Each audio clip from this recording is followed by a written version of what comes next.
Ladies and gentlemen, the wait is over. We are honored to have our Prime Minister back with us at the India Today conclave. Please put your hands together for our Honorable Prime Minister Narendra Modi.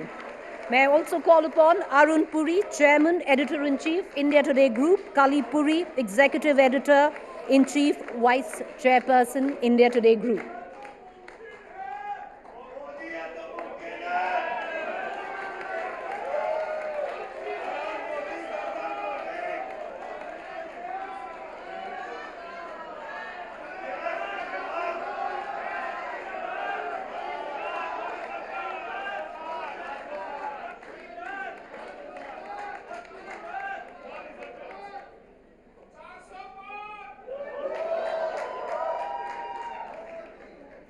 Good evening, Honorable Prime Minister, नमस्कार, आपका India today conclave में हार्दिक स्वागत है।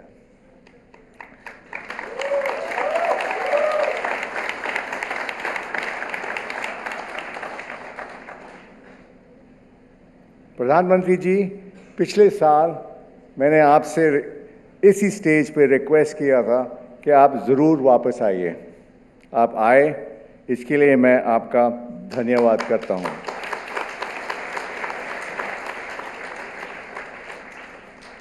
और मुझे ये भी पता चला है कि आप अपने दक्षिण के दौरे से खास तौर से सिर्फ हमारे लिए वापस आए हैं। अमेजिंग। और कल सुबह वापस चले जा रहे हैं। अमेजिंग। इसके लिए इंडिया टुडे की तरफ से मैं आपको बहुत आभारी हूं। इसको कहते हैं मोदी की guarantee.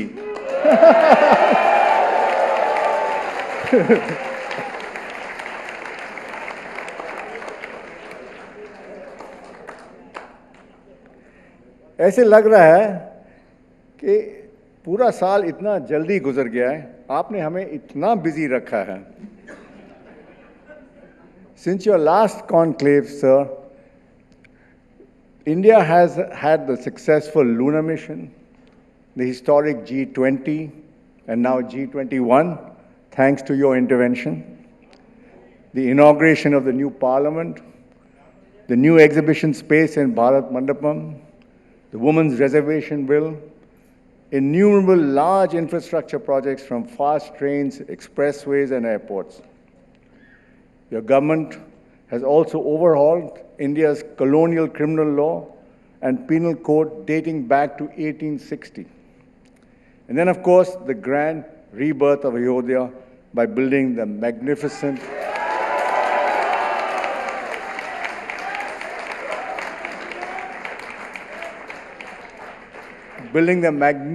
Ram Mandir.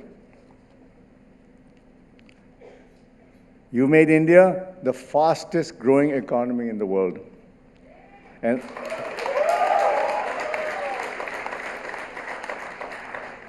all this done at a time of tremendous global uncertainty and instability. What a phenomenal year, all historic milestones for India. That is why, for all this and more, you are the 2023 Newsmaker of the Year of the India Today magazine.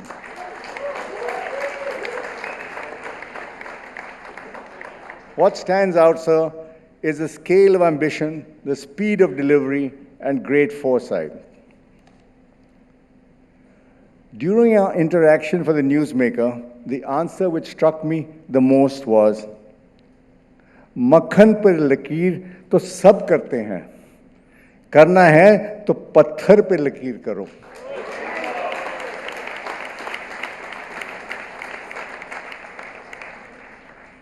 Honored guests, this is what really defines this unique leader, who is going about with determination and conviction, redefining Bharat. And there's one more attribute, which I believe is his biggest strength. He understands and feels the needs and the aspirations of the common man. And he's gone about relentlessly to fulfill them. He's done them from the first day he took office 10 years ago. Sir, I recently spent some time in America and had a chance to observe the society and democracy at close quarters. The divisions in their society seem almost insurmountable. The distrust is so deep and wide. Everyone believes their own truth. And it's really going to test the model of democracy in the modern world. Whichever side wins, the other will believe the election has been stolen. I think the world will look once again to you and to India, the world's largest democracy with the most healthy turnouts, voter turnouts, and how to navigate the modern democracy. How to create a new model of democracy, where democracy doesn't tear the social and moral fabric of a country. And it's a difficult challenge and a huge opportunity. Only a democratic leader with your kind of popularity can ensure that no one is left behind with your belief of Sabke Saath, Sabka Vikas.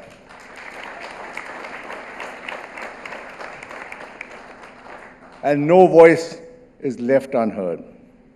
I hope that once this election is done and dusted, that we will be that shining light of a liberal democracy which protects and preserves the fundamental rights of all our citizens. In my interaction with Pradhan Mantri ji, you also said a phrase which has stayed with me. When asked, what are your next plans? You said, there will be progressive unfolding. You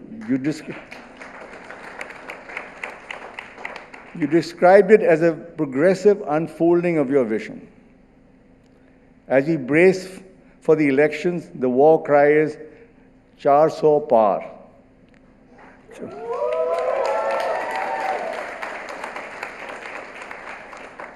I wait with great anticipation on what progressive unfolding you have in store for us.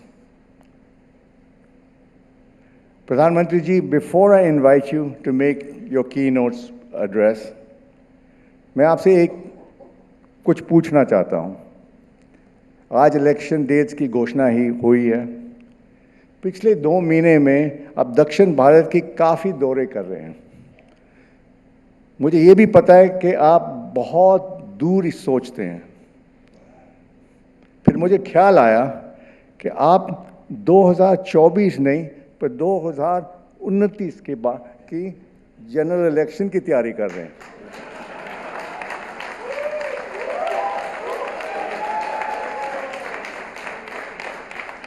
इसमें कुछ सच्चाई है?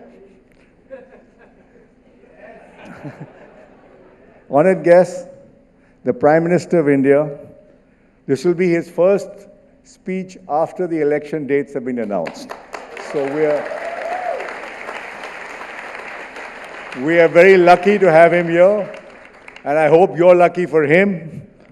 So Pradhan Mantri ji, may I please request you to address the gathering. Thank you.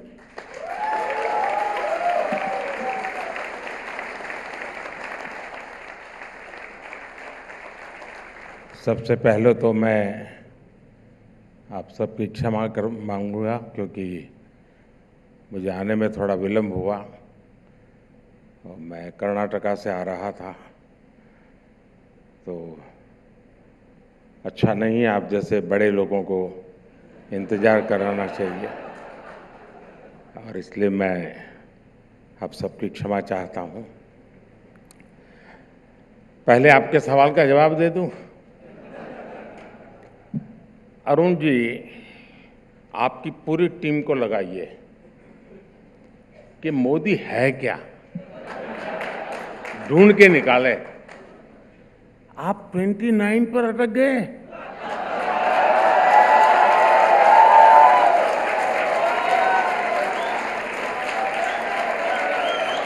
मैं 2047 के लिए लगा हुआ हूं.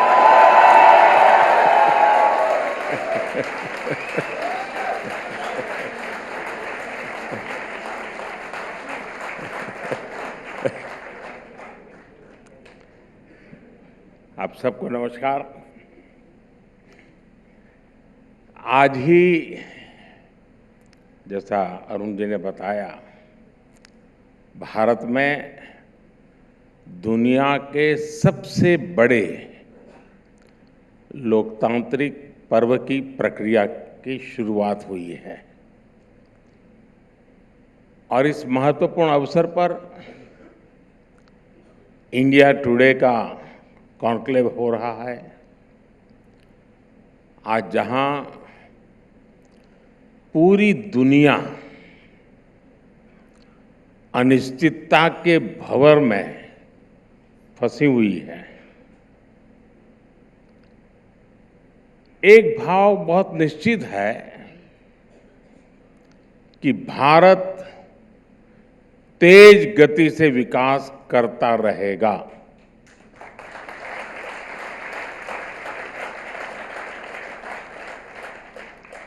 आज mood off the nation Bharat को दुनिया की तीसरी बड़ी इकोनॉमी बनाने का कह रहा है। आज मूड ऑफ द नेशन विकसित भारत के निर्माण का है। साथियों, मैं जब भी इस तरह के कॉन्क्लेव में आता हूं, आप सभी की उम्मीद होती है कि खूब सारी हेडलाइंस देकर जाऊं, लेकिन मैं हेडलाइंस पर नहीं बल्कि डेडलाइंस पर काम करने वाला व्यक्ति हूं।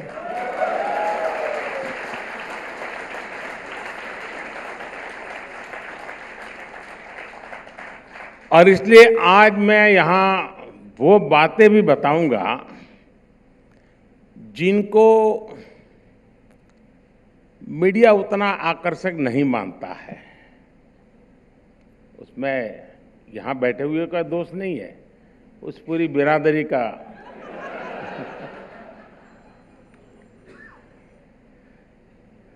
जिन्हें मीडिया छूना पसंद नहीं करता, लेकिन ये मुद्दे ऐसे हैं जो सामान्य जन को छूते हैं।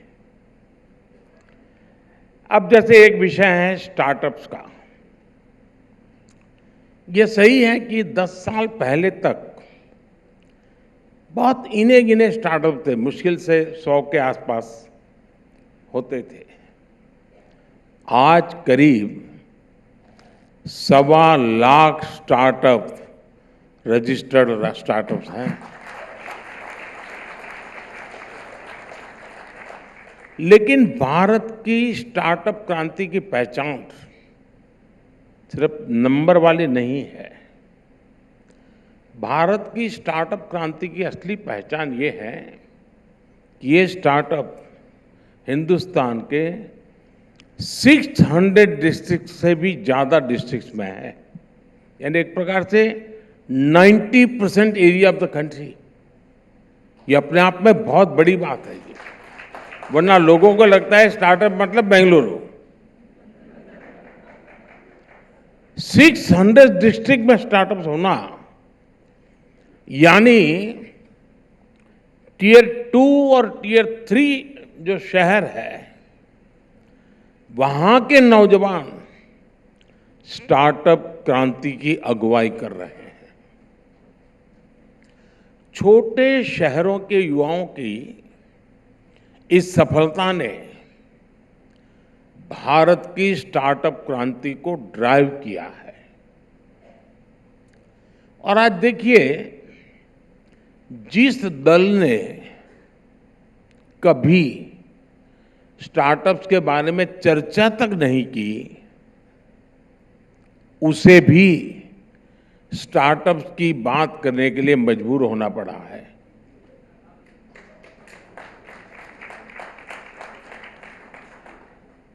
साथियों, अब जमीन पर रोजगार और स्वरोजगार में जिस योजना से बहुत बड़ा परिवर्तन आ रहा है, उसकी चर्चा भी बहुत जरूरी है। और ये योजना है मुद्रा योजना। हमारे देश में बैंकों से मदद पाने के लिए युवाओं को जगह जगह गारंटी देनी पड़ती थी, लेकिन मुद्रा योजना ने उन नौजवानों को भी लोन की गारंटी मिली जिनके पास गारंटी देने के लिए कुछ भी नहीं था। ये बहुत बड़ा रिवॉल्यूशन है। और आंकड़ा भी आपको चौंका देगा। विदाउट गारंटी 26 लाख करोड़ रुपए का बैंक लोन ऐसे छोटे छोटे उद्यमियों को मिला है। इनमें से करीब 8 करोड़ मुद्रा लाभार्थी ऐसे हैं जिन्होंने जिंदगी में पहली बार अपना कोई बिजनेस शुरू किया है। ऐसी ही एक और योजना है पीएम स्वनिधि। इस योजना से स्ट्रीट वेंडर्स को पहली बार सस्ता और आसान ऋण मिला है, और वो भी विदाउट गारंटी। और इसके पीछे कारण है मेरा जिंदगी का जो तजुर्बा है, इतने सालों में जो भी देखा है, जाना है, समझा है, और मेरा ये विश्वास बन गया है क्योंकि मैंने गरीबों की अमीरी भी देखी है और अमीरों की गरीबी भी देखी है।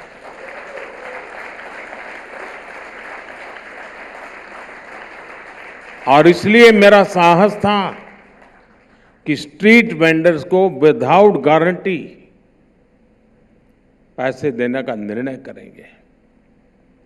अभी 2-3 दिन पहले ही मैंने दिल्ली में एक बड़ा सम्मेलन इनका किया था, स्ट्रीट वेंडर्स का। देश के कोने कोने से हजारों रेहड़ी पटरी ठेले वाले गरीब लोग आए। मीडिया में इसकी चर्चा नहीं हुई, लेकिन आज आपके प्लेटफॉर्म पर मैं उन रेहड़ी पटरी ठेले वालों की सराहना करूंगा। और आपको याद होगा, रूटीन में हमारा ध्यान नहीं जाता है, लेकिन कोविड के दिन याद कीजिए, इनके बिना जिंदगी कितनी मुसीबत में पड़ गई थी। और मैंने उसी दिन तय किया था कि ये सच्ची तकती हैं, मैं इनके लिए कुछ करूंगा।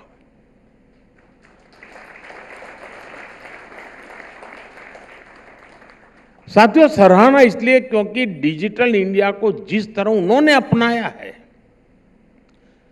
मैं समझता हूं वो बहुत बड़ा काम हुआ है। जिन्हें अनपढ़ कहकर अपमानित किया गया था, वो ठेले वाले, रेहड़ी पटरी वाले आज भारत की डिजिटल क्रांति का चेहरा बने हुए हैं।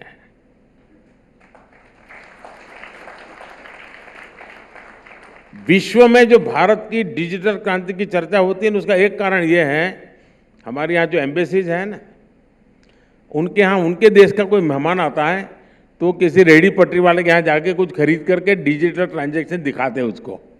यानी बहुत बड़ा मार्केटिंग विषय बन गया है ये। हमारे इन लोगों की जो मेहनत मीडिया में हाईलाइट किया जाना जरूरी है। और आज मैं आपके इस प्लेटफॉर्म का दुरुपयोग हो तो दुरुपयोग मैं इसे ही कर लिया आया हूं आज। साथियों, संभव है यहां बहुत सारे लोग ऐसे होंगे जिनको शायद नमो ड्रोन दीदी योजना के बारे में पता नहीं होगा। कुछ दिन पहले ही मैंने विमेन सेल्फ हेल्प ग्रुप्स, जो गांवों में 10, 12, 15 बहनें इकट्ठी होकर के कभी पापड़ बनाना, कुछ अचार बनाना, ऐसा छोटी मोटी कमाई का काम करते हैं, ऐसी महिलाओं को 1000 ड्रोन सौंपे हैं, 1000 ड्रोन्स। और ये ड्रोन वैसे नहीं है जो आप टीवी वाले वर्ल्ड वॉर का बिगुल बजाते हुए दिखाया करते हैं, वो नहीं है। ये गांव का, खेती का और महिलाओं का भाग्य बदलने वाले ड्रोन है।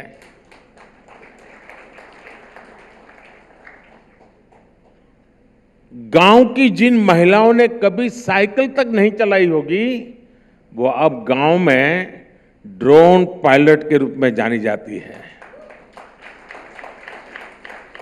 और ये सिर्फ एक ड्रोन देने का कार्यक्रम है, वही मैं किसी नौजवान को भी दे सकता था।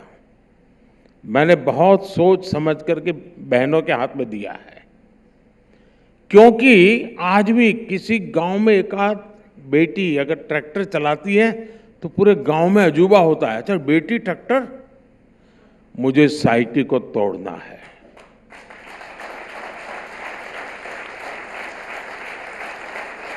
और मैं दिखाना चाहता हूं कि बेटी ड्रोन पायलट है। पूरे गांव के जीवन की सोच को बदलने का मेरा एक तरीका है। और मैं मानता हूं जब वो ड्रोन चलाएगी, खेत के सारे काम करेगी, कृषि की इकोनॉमी को बदल देगी। आप कल्पना कर सकते हैं कि उन महिलाओं के विषय में क्या होगा। मुझे याद है, मैं जब गुजरात में था तो मैंने एक काम किया था। ये आशा वर्कर, आंगनवाड़ी वर्कर होते हैं, मैंने कहा उनको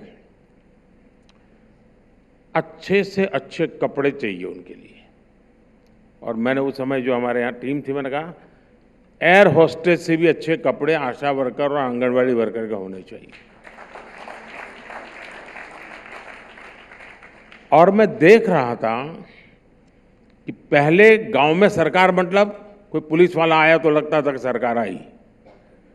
मैंने इनका सारा यूनिफॉर्म बदल करके ये स्थिति पैदा कर दी थी कि गांव वालों को लगता था ये मतलब सरकार।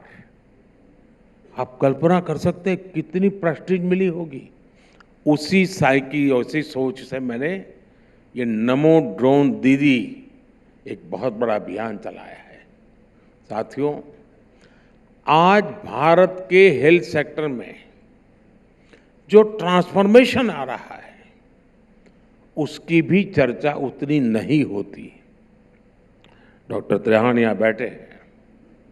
आप लोग 5 लाख रुपए तक के मुफ्त इलाज की सुविधा देने वाली आयुष्मान योजना के विषय में कभी न कभी सुना है, कभी जाना भी होगा। लेकिन आप आज गांवों में जाएंगे तो वहां आपको एक और चीज मिलेगी, वो है आयुष्मान आरोग्य मंदिर। हमारा प्रयास रहा है कि गांव में, ब्लॉक में आधुनिक हेल्थ सेंटर की सुविधा हो। इसलिए हमने देश के गांवों में 1.5 लाख से अधिक आयुष्मान आरोग्य मंदिर बनवाए हैं। कुछ लोगों की परेशानी, ये सारी योजना मंदिर में अटक जाएगी, वो उनका प्रॉब्लम है, मेरा नहीं है।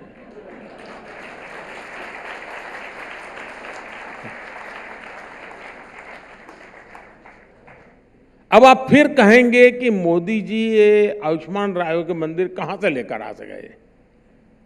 ये काम लगातार चल रहा है, लेकिन ये काम हेडलाइन नहीं बनता है। इन आरोग्य मंदिरों में सामान्य टेस्ट तो होते ही हैं, साथ ही डायबिटीज से लेकर के कैंसर जैसी बीमारियों की शुरुआती जांच वहां पर होती है। और इन आयुष्मान आरोग्य मंदिरों को हम डिजिटली बड़े अस्पतालों से जोड़ा है। हम कोशिश कर रहे हैं कि गांव के मरीजों को भी सीमलेस ट्रीटमेंट मिले। आज हम टेलीमेडिसिन की एक बहुत बड़ी सुविधा देश के गांव गरीब तक पहुंचा रहे हैं। हम डिजिटल रिवॉल्यूशन यूपीआई में दिखता है, ये डिजिटल रिवॉल्यूशन है। अगर आपको सुविधा हो, ई संजीवनी ऐप के माध्यम से ही अभी तक देशवासी 24 करोड़ कंसल्टेशन घर बैठे ले चुके हैं। 24 करोड़। देश के गांव में हो रही इस हेल्थ क्रांति की चर्चा भी आज उतनी ही जरूरी है। साथियों, बीते 10 वर्षों में हमने गवर्नेंस का एक बिल्कुल नया मॉडल विकसित किया है। हमने उस पर फोकस किया है जो प्राथमिकताओं में सबसे पीछे रहता था।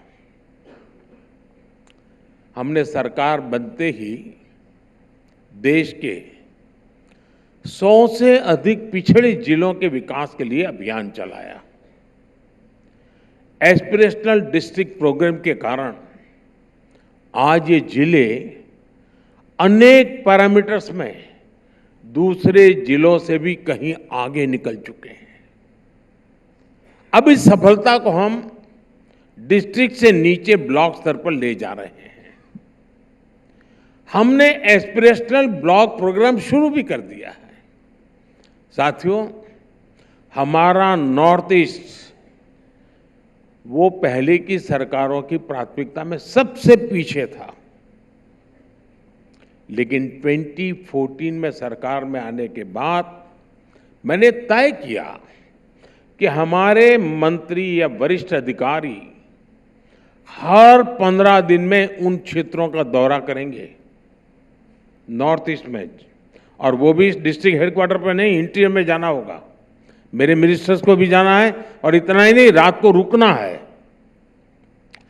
2014 के बाद केंद्रीय मंत्रियों ने 680 टाइम नॉर्थ ईस्ट का दौरा किया है। करीब करीब 700 बार भारत सरकार के मंत्री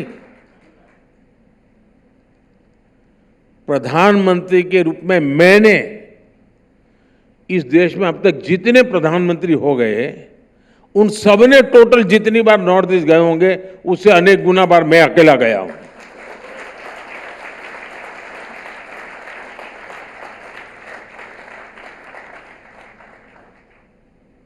इतना ही नहीं, वो गांव जिन्हें पहले आखिरी गांव कहा जाता था, हमने पूरी मानसिकता बदली। जैसे पहले पिछड़े डिस्ट्रिक्ट कहते थे, मैंने कहा नहीं, they are the aspirational district. जिसको आखिरी गांव कहा जाता था, मैंने कहा नहीं, वो हिंदुस्तान के पहले गांव है। अगर पूरब में है तो पहली किरण वहीं आती है, और पश्चिम है तो आखिरी किरण उसको सलाम करके जाती है।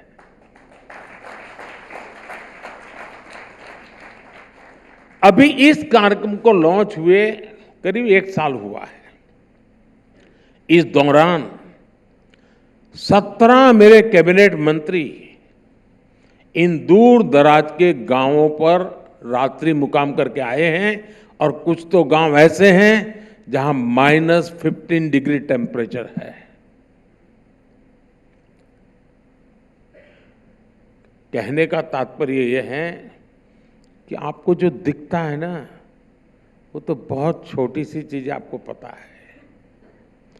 हमारे मंत्री हर ऐसी जगह पे जा रहे हैं, लोगों से मिल रहे हैं, वो उनके बीच रात बिताना, उनसे बातें करना, उनके सुख दुख को समझना। क्या एक काम को चुनाव के फायदे के लिए होते हैं क्या? वो गांव जब मुश्किल से 50 की बस्ती है, 100 की बस्ती है, पहुंचने में 3-3 दिन लग जाते हैं, लेकिन एक कमिटमेंट है। चुनाव तो आते हैं जाते हैं साथियों, जिम्मेवारियां होती है। साथियों, जब सरकार का फोकस क्लियर होता है तो वो हर क्षेत्र में नजर आता है। जैसे मैंने कभी मीडिया को इस बात की भी चर्चा करते नहीं देखा कि कैसे ही सरकार ने नए मंत्रालय बनाकर अपने लक्ष्यों को साधने की कोशिश की। हमने स्किल डेवलपमेंट के लिए अलग मंत्रालय बनाया, हमने पशुपालन और फिशरीज के लिए अलग मंत्रालय बनाया, हमने कोऑपरेटिव सेक्टर के लिए अलग मंत्रालय बनाया और इसका नतीजा भी वैसे ही देखने को मिला है। आजादी के बाद पहली बार देश में लाखों नौजवानों के स्किल डेवलपमेंट का एक बड़ा अभियान चला और मैं स्किल डेवलपमेंट यानी इंडस्ट्री 4.0 को टारगेट करता हूं जी। कुछ लोग अभी भी गैरेज में जाकर के टायर वायर इधर उधर करते रहते, वो जमाना चला गया। अब इंडस्ट्री 4.0 है स्किल। स्क्रू ड्राइवर लेकर बैठने वाला काम नहीं है जी। आजादी के बाद पहली बार अब फिशरीज डिपार्टमेंट, मछली उत्पादन आज 2 गुना हो गया है और जितना हमारे यहाँ एक्सपोर्ट सॉफ्टवेयर की दुनिया का है, हमारे यहाँ मछली का एक्सपोर्ट करीब करीब उतना पहुंच गया है जी।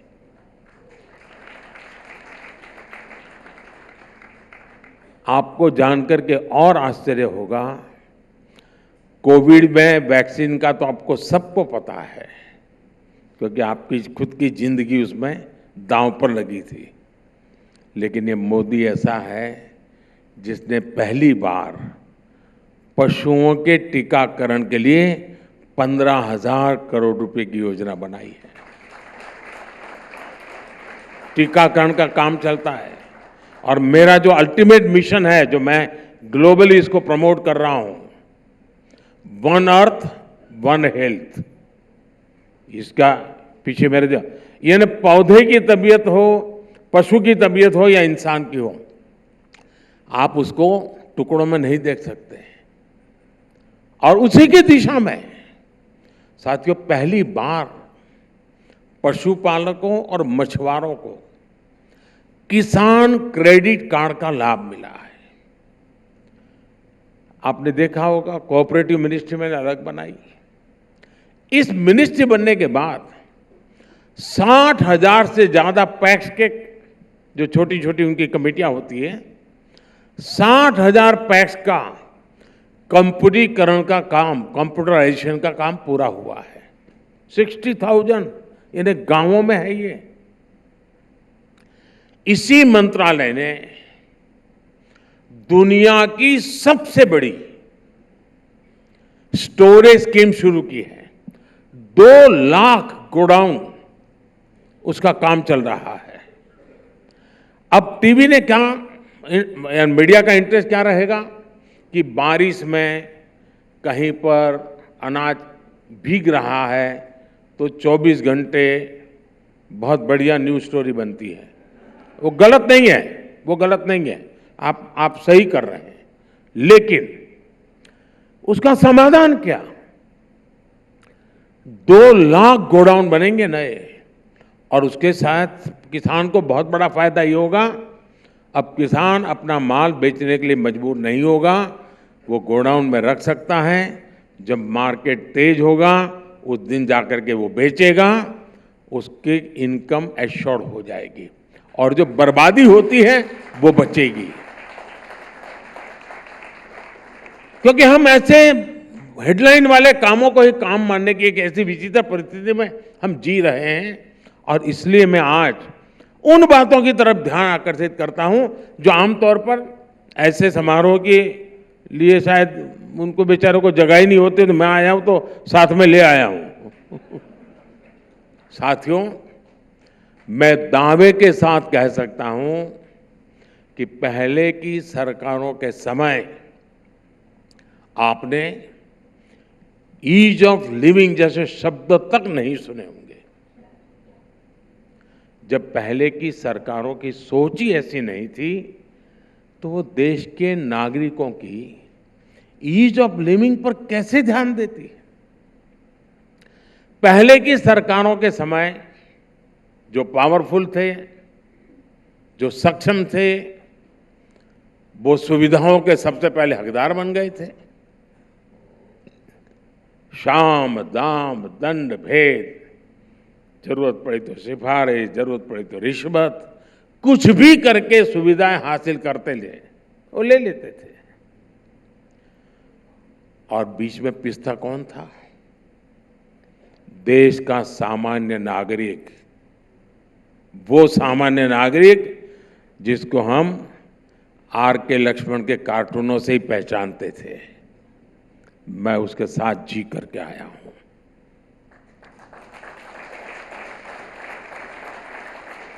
हाल ये थे कि न इस कॉमन मैन के वक्त की हमें कीमत थी और न ही उसकी जिंदगी की परेशानियों को कोई समझता था। इस कॉमन मैन की ईज ऑफ लिविंग को भी हमारी सर्वोच्च प्राथमिकता के रूप में हमारी सरकार ने काम किया है। मैं कुछ आंकड़े आपके सामने रखूंगा हमारे देश में, और ये मैं जो आंकड़े रखता हूं वो थोड़ा आप लोगों से जुड़े हुए हैं तो आपको जल्दी अंदाज आएगा।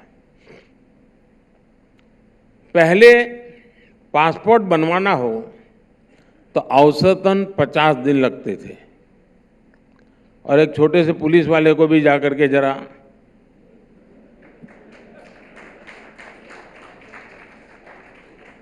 और इन 50 दिनों में भी लोगों को 50 फोन करने पड़ते थे, सिफारिश लगानी पड़ती थी, कोशिश करनी पड़ती। साथियों, आपको खुशी होगी आज एक पासपोर्ट औसतन 5 से 6 दिन में आपके घर डिलीवरी हो जाता है।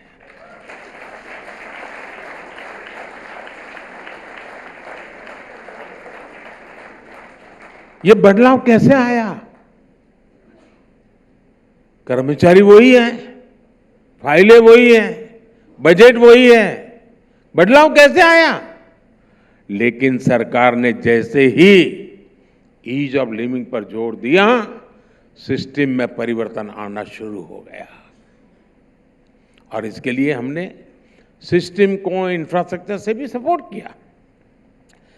2014 से पहले देश में सिर्फ 77 पासपोर्ट सेवा केंद्र थे, पूरे देश में 77। आज करीब करीब 550 पासपोर्ट सेवा केंद्र है।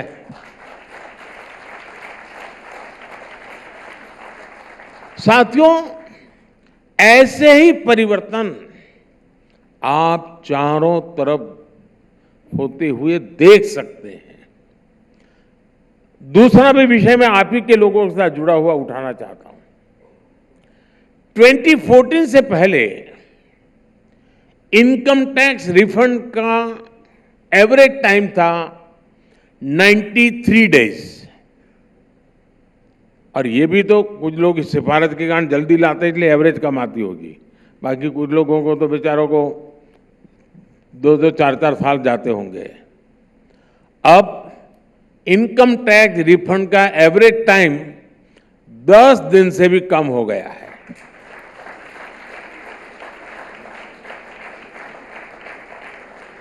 ट्वेंटी 2014 से पहले हमारे टोल प्लाजा पर औसतन वेटिंग टाइम 12 मिनट से ज्यादा था। अब फास्टैग आने के बाद टोल प्लाजा पर average waiting time 30 to 40 second है।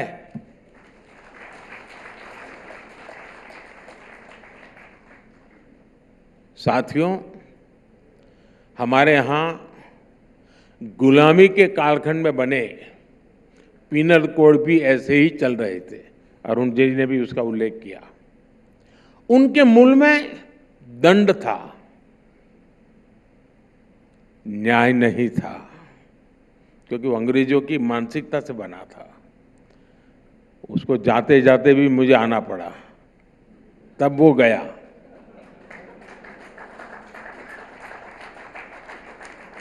हमने अपने गवर्नेंस मॉडल की भावना के अनुकूल ही इनको न्याय केंद्रित बनाया है।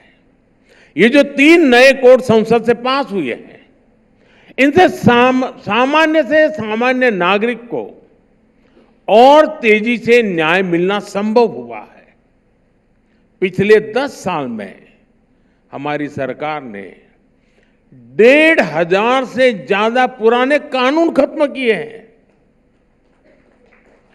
इनमें से कितने ही कानून अंग्रेजों के समय में बने हुए थे और ऐसे ही चले आ रहे थे। मैं अक्सर कहता हूं कि लोगों के जीवन में सरकार का दबाव भी नहीं और सरकार का अभाव भी नहीं होना चाहिए।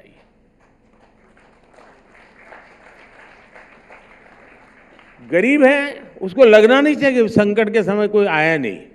अभाव नहीं होना चाहिए। सरकार की जहां जरूरत है सरकार होनी चाहिए। लेकिन ये क्या तरीका है? आए दिन सरकार टांग अड़ाती रहे, जिंदगी की हर चीज में सरकार।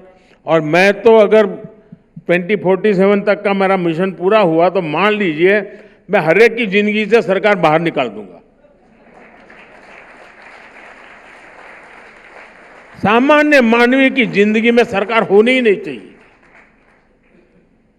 उसको खुली छूट होनी चाहिए अपनी जिंदगी जीने की। अपने सपनों को साकार करने के लिए खुला आसमान उसके लिए छोड़ देना चाहिए। और इसी सोच के साथ हमने ईज ऑफ लिविंग के लिए, जैसा मैंने कहा ना, हमने 1,500 कानून खत्म किए। वैसे ही भांति भांति की चीजें सरकार मांगती रहती है। अच्छा, ये फॉर्म लाए, ये ले आओ, ये लाए, वो ले आओ, वो लाए, वो लाए। आपका घर यहाँ है, अच्छा आपके घर के सामने कौन रहता है, ले आओ। यानी ये पता नहीं सरकार में आदत बन गई है।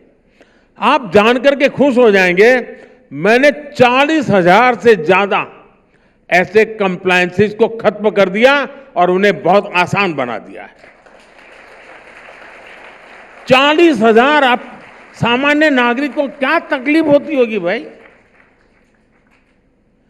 हम पूरी कोशिश कर रहे हैं कि देश के सामान्य मानवी को किसी भी काम के लिए सरकारी दफ्तरों के चक्कर काटने ही न पड़े, लाइनों में लगना ही न पड़े।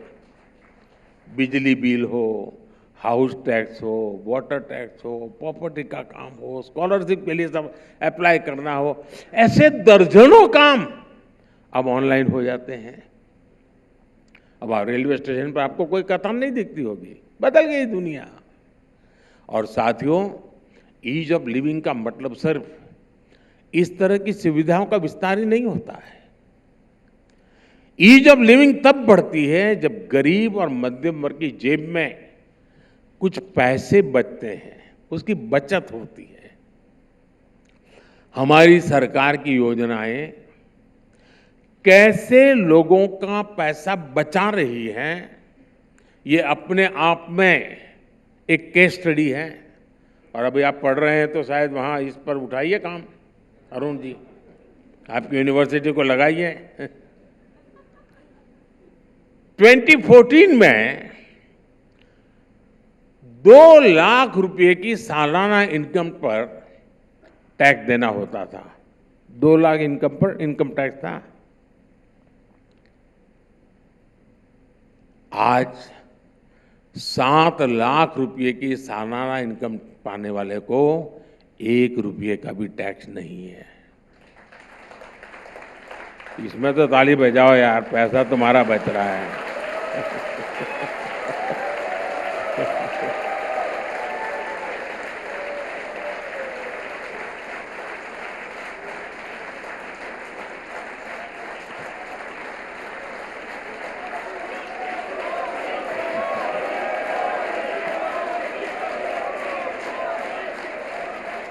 ये मैंने इसलिए किया, अगर किसी को ऐसी भाषण में नींद आ जाती है तो जगाने के लिए जरूरी था।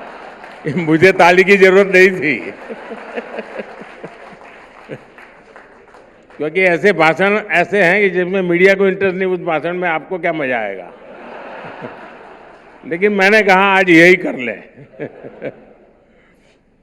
देखिए, हमारी सरकार ने जो निर्णय लिए हैं उसकी वजह से डायरेक्ट टैक्सेस में करीब करीब 2.5 लाख करोड़ रुपए बचे हैं देश के नागरिकों के। 2.5 लाख करोड़ रुपए।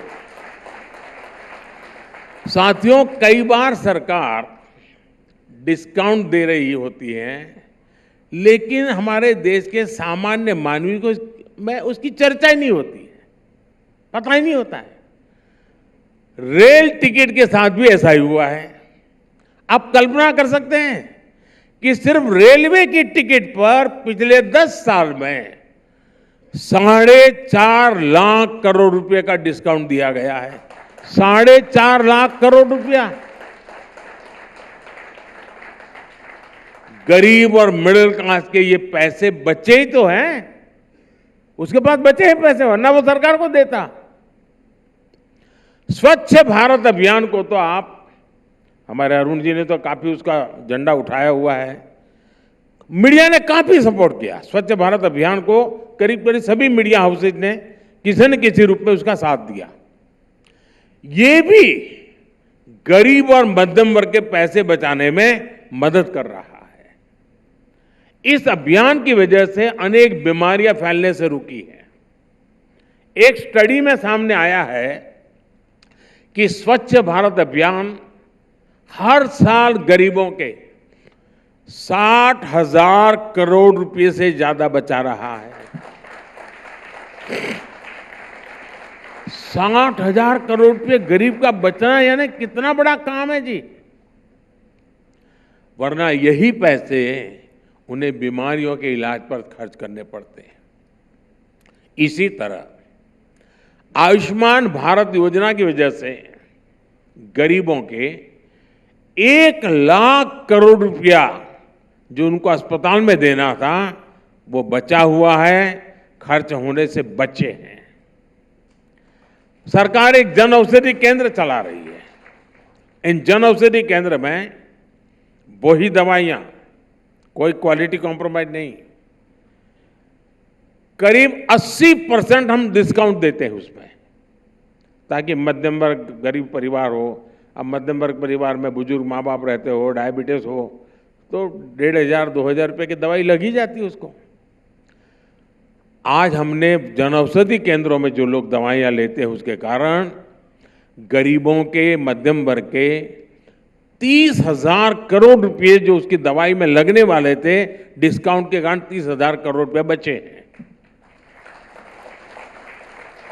अब आपको जो सीधा जुड़ा हुआ है वो भी मैं बताता हूं। ये जो मोबाइल डेटा भी है, आज आपके हजारों रुपए बचा रहा है, आपको मालूम ही नहीं है, क्योंकि भूल जाते हैं और ये लोग बताते नहीं हैं। 10 साल पहले मोबाइल डेटा 250 रुपये पर जीबी होता था, 250 रुपीज पर जीबी। ये 10 साल पहले की बात कर रहा हूं मैं। आज जितने जीबी एक सामान्य भारतीय हर महीने खर्च करता है, उस हिसाब से अगर करता तो उसका टेलीफोन का महीने का बिल होता कम से कम 4-5 हजार रुपया से ज्यादा। लेकिन अब भारत में मोबाइल डेटा 10 रुपया पर जीबी के आसपास है, यानी 250 से कम होते 10 रुपया। हर महीने आपके मोबाइल बिल में ही 3-3.5 हजार रुपये बच रहे हैं, यानी साल भर का करीब करीब 50,000 रुपया मोदी आपको देने नहीं आया है, लेकिन मोदी ने ऐसा किया है कि आपके पैसे बच रहे हैं। कभी याद करना मुझे भी।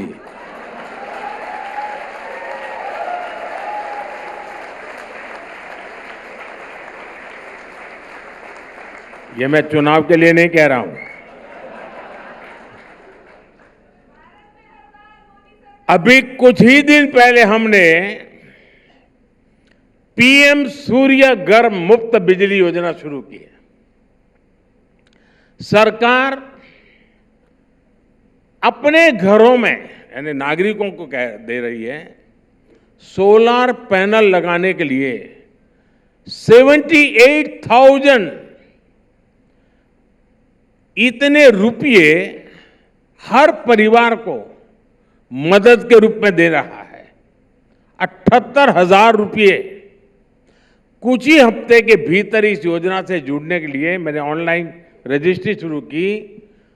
अब तक 1 करोड़ से ज्यादा लोग अप्लाई कर चुके हैं।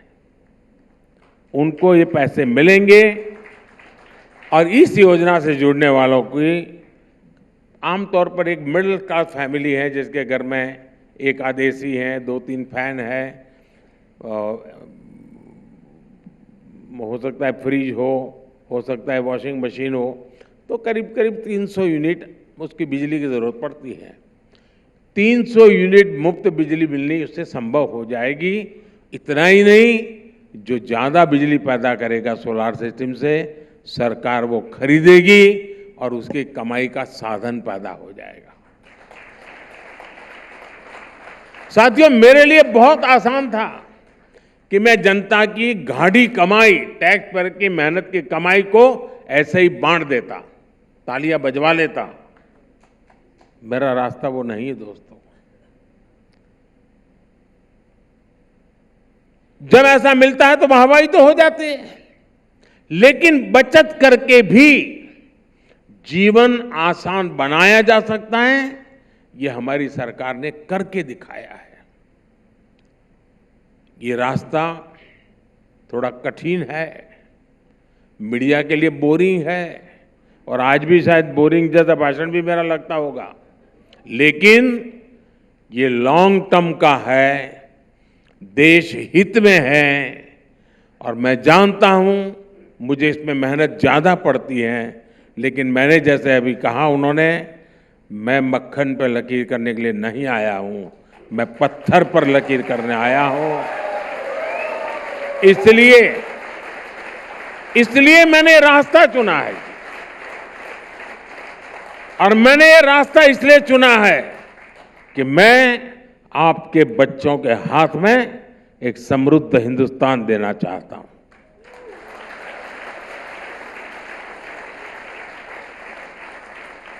साथियों, हमारी सरकार के गवर्नेंस मॉडल को समझना हो तो आप पीएसयू सेक्टर में आए बदलाव को तरफ नजर करेंगे तो देख पाएंगे। आमतौर पर सरकार के पीएसयू मतलब सरकारी खजाने से जाता है, जन्म लेता है, और वो जन्म लेता है उसी दिन उसकी एक्सपायरी डेट तय हो जाती है जी। यही उसका इतिहास रहा है जी। बहुत कम पीएसयू होते हैं सरकार के जो कुछ देश के लिए काम आते हैं, बर्बादी लाते हैं। जो रचना बनाई है जिन्होंने बनाई, लेकिन आप याद कीजिए, वो दिन याद करेंगे तो पता है जैसे पहले की सरकारों के चलते बीएसएनएल और एमटीएनएल दोनों बर्बाद हो गए थे। पहले की सरकारों ने एचएएल को भी बर्बाद कर दिया था।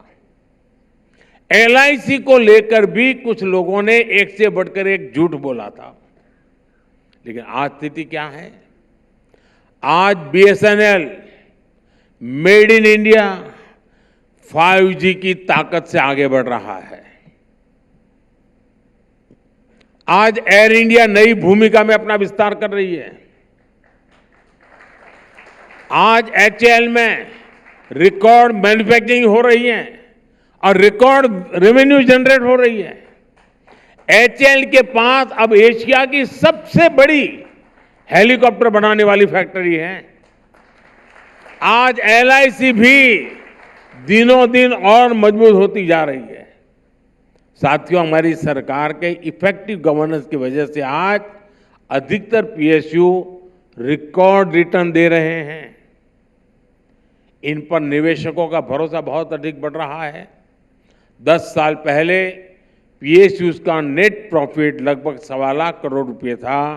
अब पीएसयूज का नेट प्रॉफिट करीब करीब 2 गुना यानी करीब करीब 2.5 लाख करोड़ के पार कर चुका है। 10 वर्षों में पीएसयूज की नेटवर्थ 9.5 लाख करोड़ रुपए से बढ़कर 17 लाख करोड़ रुपए तक पहुंच चुकी है जी। जब नेशन फर्स्ट की भावना हो तो ऐसे काम भी होते हैं और ऐसे परिणाम भी मिलते हैं। फैमिली फर्स्ट की भावना हो तो नतीजे आप भुगत रहे हो। साथियों, हमारी गवर्नेंस का एक और बड़ा पक्ष रहा है भ्रष्टाचार को लेकर जीरो टॉलरेंस। भ्रष्टाचार पर कार्रवाई के लिए हर एजेंसी पूरी तरह स्वतंत्र है। अब जैसे ईडी को ही देख लीजिए, साल 2014 तक पीएमएलए के तहत 1800 केस रजिस्टर किए गए। स्वतंत्र संस्था है, स्वतंत्र रूप से उसको काम करने देना चाहिए, उसको रोकने की अड़ने की क्या जरूरत थी। हमने कहा भाई जो आपको ठीक लगे करो, मेरी पॉलिसी इतनी है जीरो टॉलरेंस। बीते 10 वर्षों में 4700 केस दर्ज हुए हैं। मैं जानता हूं आप ताली नहीं बजाइए इसमें, क्योंकि मैं आपको परेशान नहीं करना चाहता। साल 2014 तक सिर्फ, अब देखिए देश कैसी हालत में रहा है, 2014 तक सिर्फ 5000 करोड़ रुपए की ही संपत्ति अटैच की गई थी। हमारे 10 वर्षों में 1 लाख करोड़ रुपए से अधिक की संपत्ति अटैच की गई है। प्रोसिक्यूशन कंप्लेंट्स के मामले में भी बीते 10 वर्षों में 10 गुना की वृद्धि हुई है। ईडी ने बहुत बड़ी संख्या में टेरर फाइनेंसिंग से जुड़े अपराधियों को, साइबर क्राइम से जुड़े अपराधियों को, नारकोटिक से जुड़े अपराधियों को गिरफ्तार किया है। इन लोगों की हजारों करोड़ रुपए की संपत्ति अटैच की गई है। कई सारे ब्यूरोक्रेट्स के यहां ईडी की कार्रवाई ने, नोटों की गड्डियों ने पूरे देश का ध्यान अपनी ओर खींचा है। ये हम कर पाए हैं।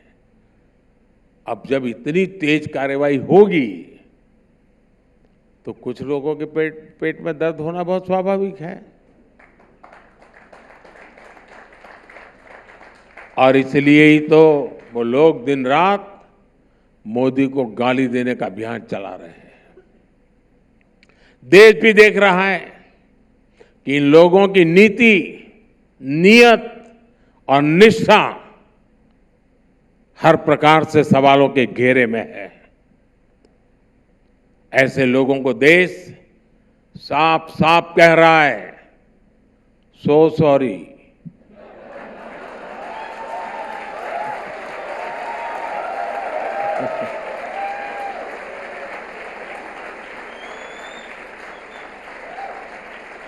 साथियों, ये चुनाव का समय है, तो हमारे विपक्ष के साथी कागजों पर सपने बुनने में जुटे हुए हैं, लेकिन मोदी सपनों से आगे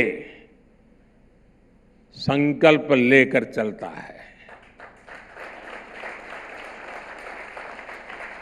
मैं दावे के साथ कह सकता हूं कि आने वाले 5 वर्ष भारत को दुनिया की तीसरी बड़ी आर्थिक ताकत बनाने वाले होंगे।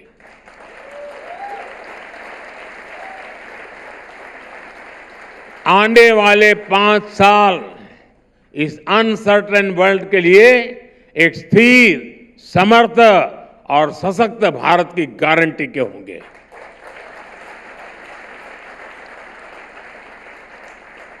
आने वाले 5 साल भारत के इंफ्रास्ट्रक्चर को एक नई ऊंचाई देने वाले होंगे। आने वाले 5 साल भारतीय रेल के कायाकल्प के होंगे। आने वाले 5 साल बुलेट ट्रेन से लेकर वंदे भारत ट्रेन के विस्तार के होंगे। आने वाले 5 साल वाटरवे के भूतपूर्व इस्तेमाल के होंगे। आने वाले 5 साल में आप भारत के डिफेंस एक्सपोर्ट को नया रिकॉर्ड बनाते देंगे। आने वाले 5 साल में आप भारत के स्पेस सेक्टर की एक नई उड़ान देखेंगे, गगनयान की सफलता देखेंगे। आने वाले 5 साल में आप देश के युवाओं के लिए नए सेक्टर्स का उदय देखेंगे। आने वाले 5 साल में आप भारत की सोलर पावर को घर घर तक पहुंचता देखेंगे। आने वाले 5 साल में आप भारत में ईवी मैन्युफैक्चरिंग में रिकॉर्ड वृद्धि देखेंगे। आने वाले 5 साल में आप सेमीकंडक्टर मिशन, हाइड्रोजन मिशन को जमीन पर बढ़ावा देखेंगे। और आने वाले 5 साल में आप निर्णायक नीतियां बनते, निर्णायक फैसले होते हुए भी देखेंगे।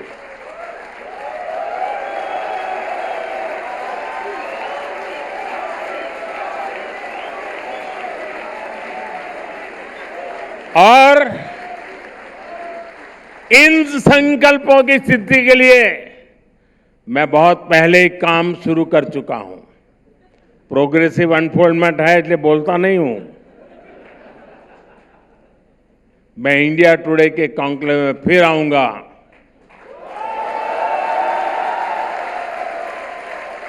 तो इन संकल्पों पर मैं विस्तार से बात करूंगा। फिर एक बार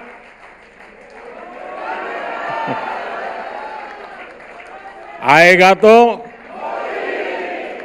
देखिए, आपका ऑडियंस की आवाज है।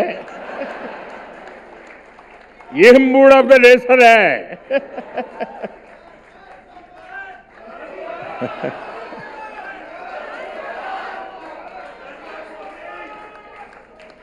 आपका बहुत बहुत धन्यवाद। Thank you.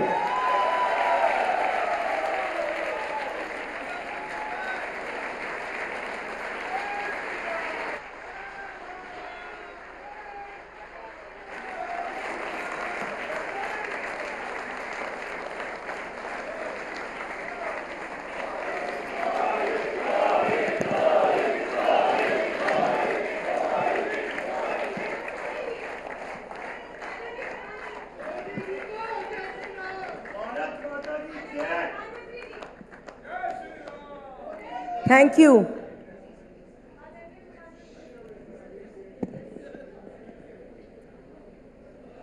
Thank you, PM, for taking out time on the day that the elections were announced. It's always special to have you with us, but today it's extra special because of this announcement. आपकी timing हमेशा ही perfect रहती है. I also want to thank you for making our stories in media exciting as we never have a dry day. Newsroom में जब कुछ गर्मा गर्म खबर नहीं होती तो उसको हम ड्राई डे कहते हैं, पर आपके राज्य में कुछ बहुत कुछ होता ही रहता है। डेडलाइन भी और हेडलाइन भी, सभी इलेक्शन डू और डाई बैटल बन जाते हैं। हर इशू में ठोक से वाद विवाद चलता रहता है। I never thought as a national news channel we would cover the local elections in Delhi, Mumbai and Telangana, the local municipal elections. और अब तो दुनिया का सबसे बड़ा election with 97 crore registered voters.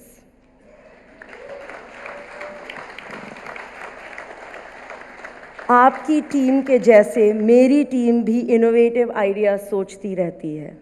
हमने एक नया इनिशिएटिव लॉन्च किया है, सुनिए Netaji, in 100+ towns, where citizens can engage with their favorite politicians by talking to their life-size cutouts on camera, क्योंकि सबको हम कॉन्क्लेव में नहीं इनवाइट कर सकते। Citizens were also invited to write about their issues on postcards. It's no surprise that the maximum citizens wanted to speak to you, Prime Minister, and write to you. I was amazed at the amount of feedback, ideas, and best wishes the common man and women had for you. We have 50,000 postcards to send to you. AP, may I please ask you to hand over a token bundle to the Prime Minister?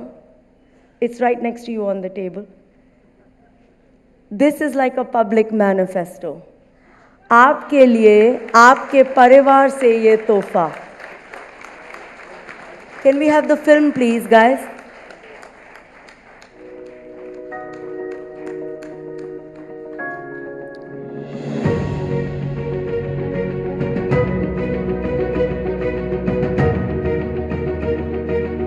नेता नहीं है, ये भगवान है हमारे लिए। आप जैसा नेता ही देश को चाहिए। मोदी बढ़िया तो और तो नीचे कार्यकर्ता बढ़िया ना हो एक भी। सरकार को थोड़ा सा महंगाई पे कंट्रोल करना चाहिए। मेरे मोदी जी ने हमेशा हम किन्नर समाज को भी सपोर्ट करा है। जो मेरे मोदी जी पे कोई आला बला आए वो मैं जेलूं। मोदी जी बहुत बेस्ट आदमी है, इनके मुकाबले का वर्ल्ड में भी आदमी नहीं है। ऐसी सड़कें हमारे 65 साल की उम्र हो गई, आज तक हमने कभी जीवन में देखी नहीं। जो काम नहीं हो सकते थे वो काम इनकी गवर्नमेंट ने किए। इन्होंने अपना परिवारवाद पाला है, इनके साथ भी वही है जो राहुल गांधी जी के साथ है। ये यात्रा करने से और आने जाने से कुछ नहीं होता, आपका संगठन मजबूत नहीं है। राम मंदिर देश में बहुत जरूरी था। मोदी जी ने घर घर शौचालय दिए हैं, घर घर राशन दिया है। आम आदमी सुख चैन से अगला पीएम हम मोदी जी को ही देखना चाहते हैं। मोदी जी ने इतने अच्छे काम किए कि कोई करने का नहीं। आज हम गर्व से कह सकते हैं कि हम भारतीय हैं।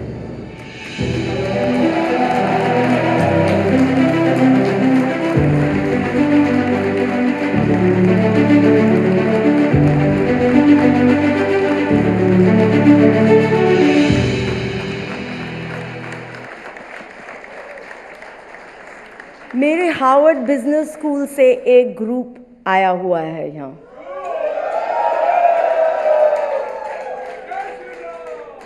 बिजनेस स्कूल में हर चीज़ को वो एक 2x2 में एनालाइज करते हैं।